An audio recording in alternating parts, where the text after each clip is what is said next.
On August 16, 1824, the Marquis de Lafayette landed at Castle Garden in New York City. As a beloved hero of the Revolutionary War, and indeed its last living general, Lafayette would spend the next 13 months touring all 24 U.S. states as the nation's guest. Lafayette was born on September 6, 1757, the son of wealthy French aristocrats. Following in his father's footsteps, Lafayette received military training starting at a young age and received an officer's commission when he was 13. Later, as a young man, he sympathized with the colonial revolutionaries in America, due to either a dislike of the British, against whom his father had died fighting, or a passion for the idea of liberty. Without the full blessing of the king, he sailed for America and arrived in 1777, determined to support the revolutionary efforts.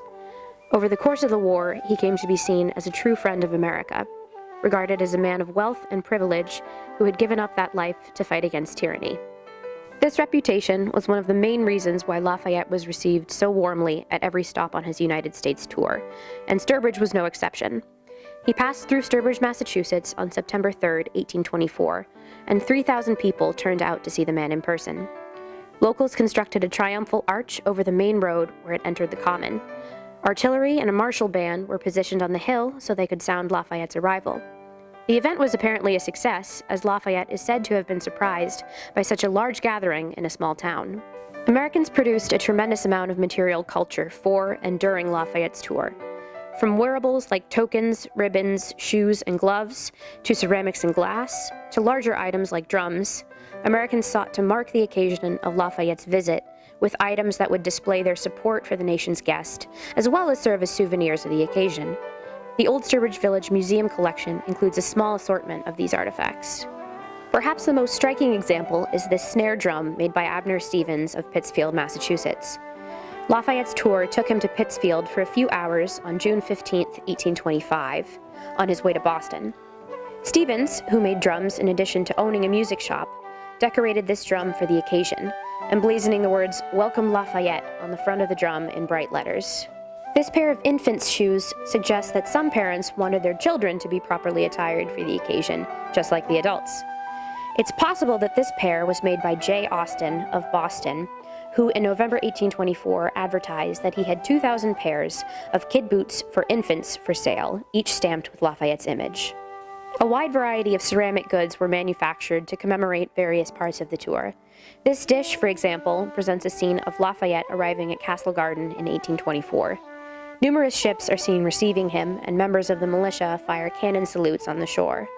In addition to dishes, Americans could purchase pitchers, cup plates, and a wide variety of other ceramics decorated with Lafayette motifs. Ribbons were a popular souvenir. These two feature nearly identical illustrations of Lafayette. The vertical ribbon would likely have been pinned to an article of clothing, while the horizontal ribbon may have been worn around the arm or on a hat.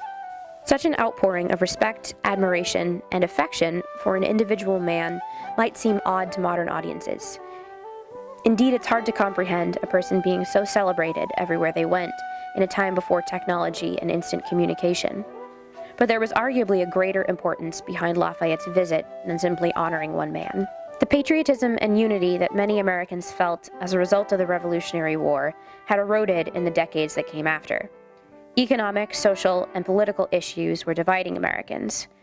The economic panic felt in 1819, rising tensions among white Americans over enslavement, and legitimate questions about who was to enjoy the liberty fought for were all issues that threatened national unity. Celebrating Lafayette gave many Americans, primarily white Americans, an opportunity to set aside differences and, arguably, celebrate themselves. The pageantry of his tour allowed Americans to glorify the successful aspects of the Revolution. In the face of growing sectionalism, this memorializing was something that brought Americans together.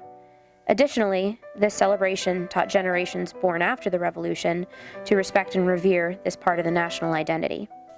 Lafayette died in Paris on May 20th, 1834. He was mourned in America, where flags flew at half-mast, and yet another round of material culture was produced to mark his passing. His legacy continues in the United States today, as several national groups commemorate his life and contributions. In 2024, as we mark the 200th anniversary of his United States tour, we remember the Marquis de Lafayette.